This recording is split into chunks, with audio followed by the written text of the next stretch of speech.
Este domingo es el domingo de Pascua de Resurrección.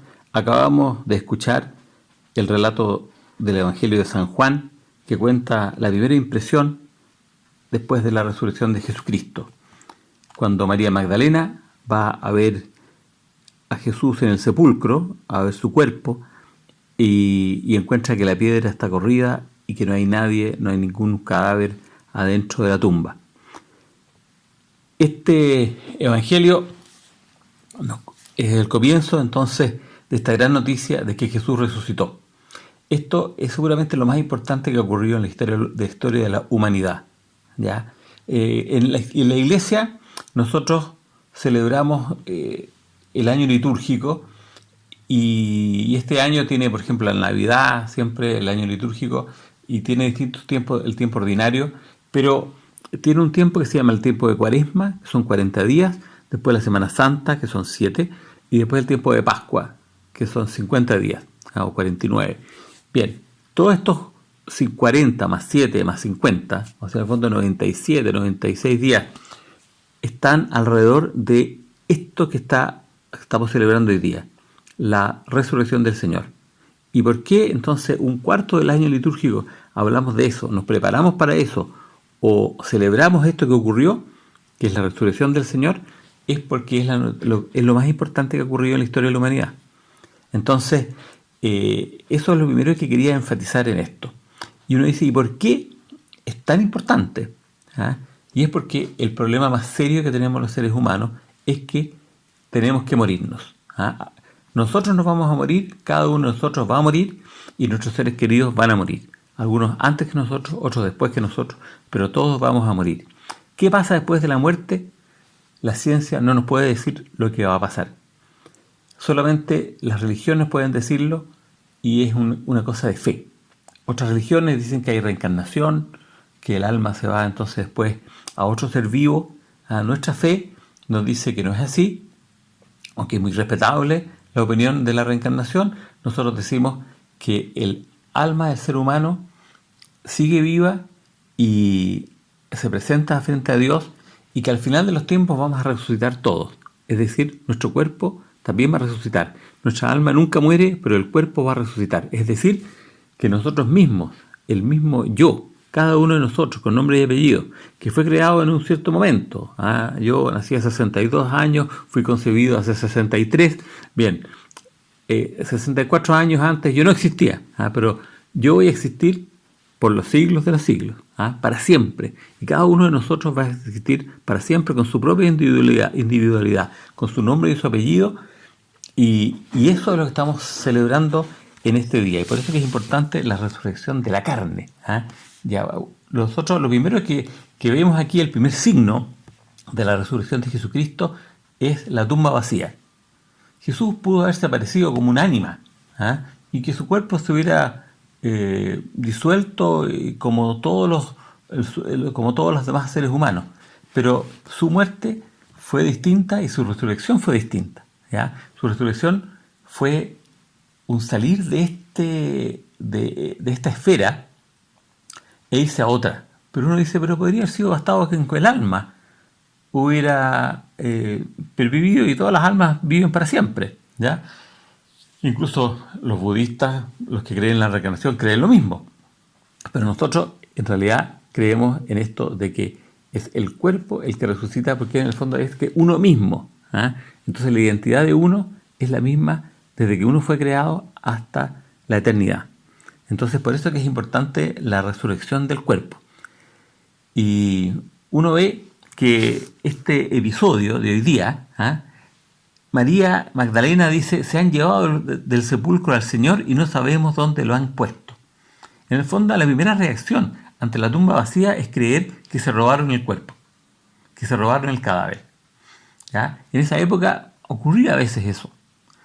Y uno dice, qué valioso tiene un cadáver. Ahora la gente tiene a veces tapaduras de oro, marcapasos, cosas como esas, que uno podría decir vale la pena robarse. Pero en esa época, ¿por qué? En realidad lo más valioso eran las cosas con las cuales cubrían al difunto. Por ejemplo, los lienzos. Ahora los géneros no son caros y nadie se robaría un cuerpo de un muerto por la ropa. porque la ropa vale poco. Pero en esa época la ropa valía mucho. Por eso que a Jesús cuando le quitan la ropa, se la reparten como algo valioso. Y la túnica la echan a suerte, porque eran cosas valiosas. Entonces la gente se robaba cadáveres especialmente por la ropa, o sea, por los géneros que lo envolvían. Bueno, y aquí entonces el hecho de que el manto, o sea, el género que cubrió a Jesús siguió ahí, ¿ya? Esa fue la prueba para ellos. No se robaron el cadáver, sino que algo distinto pasó. Bueno, Pedro no entendió inmediatamente. Juan sí. Juan vio y creyó. Entonces, Jesús había dicho que iba a resucitar. Las Escrituras, no es muy claro dónde, pero hay textos de las Escrituras que dicen: a los 3 días resucitaré, resucitará, 2 días estará muerto y después resucitará, que se pueden interpretar como en esa línea. Pero el hecho de que Jesús resucite, entonces es una prueba de que se cumple la Escritura y se cumple lo que Jesús había dicho. Como les decía, a Pedro le costó, pero Jesús después se fue apareciendo, primero a las mismas mujeres, aquí por ejemplo a María Magdalena, después a otras personas, finalmente también a los discípulos, y según cuenta San Pablo, no aparece en los evangelios, dice, una vez incluso se apareció a 500 discípulos que estaban reunidos. Uno se pregunta, ¿y por qué, si es algo tan importante, no se le presentó a toda la humanidad? Que hubiera sido, por ejemplo, esta época en que hubiera ocurrido, en que todos lo vemos por las noticias. Por ejemplo, cuando llegó el hombre a la luna. Yo lo vi, ¿ya? Yo tenía 12 años, 11 en realidad, y yo vi cómo el hombre llegó a la luna. El atentado contra las Torres Gemelas. Yo no vi el primer avión ni el segundo, pero sí vi en vivo y en directo cuando las Torres Gemelas se cayeron. Eso lo vi. Estaba yo viendo televisión, yo vivía en Taiwán, fue de día ya, entonces, de noche estábamos allá, y entonces vimos caerse las Torres Gemelas. Fue un momento realmente impresionante en la vida de uno. Bueno, ¿por qué la resurrección de Jesús no fue así? Fue tan bajo perfil. Yo creo que Jesús, en el fondo, lo que quiere es que nosotros nos demos cuenta que las cosas más importantes de este mundo no son comprobables empíricamente.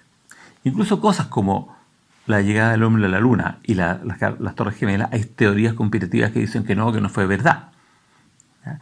Bueno, si de esas cosas que la vio casi todo el mundo y son fácilmente comprobables empíricamente, hay gente que las duda.